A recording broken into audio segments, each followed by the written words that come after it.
Kru Supercamp UAV Rusia mengarahkan tembakan MLRS ke peralatan angkatan bersenjata Ukraina yang disembunyikan di hanggar arah Donetsk Selatan.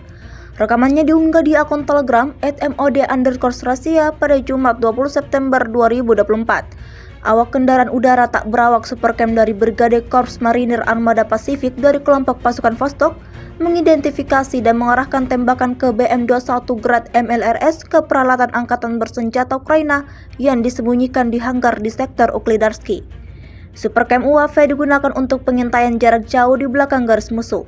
Ia mampu terbang jauh ke belakang dengan jarak hingga 70 km. Berkat motor listrik, perangkat ini nyaris senyap dan kamera yang dipasang adalah yang terbaik di kelasnya. В районе наблюдаю точку. Задачу Енисея наблюдать. Сейчас поднимаем высоту, уходим в район работы. Поставлена задача подлететь к определенному населенному пункту, и будет осуществляться работа системы ГРАД. Дальность довольно интересная, до 70 километров. Работаем там, где противник даже не догадывается. Видим достаточно много. Сразу докладываем. Все ведется в прямом эфире.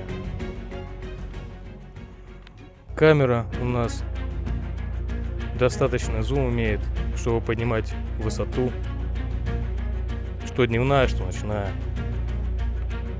По ветру, который не дает многим самолетам работать, у нас ограничения совсем другие. Официально 20 метров, но мы работаем и 24, и 25, и показываем результат. Но мы работаем на безопасной высоте, чтобы противник нас не достал и даже не догадывался, где мы работаем. Противник уязвим, есть свои коридоры. Мы проходим по ним, доходим до определенной точки.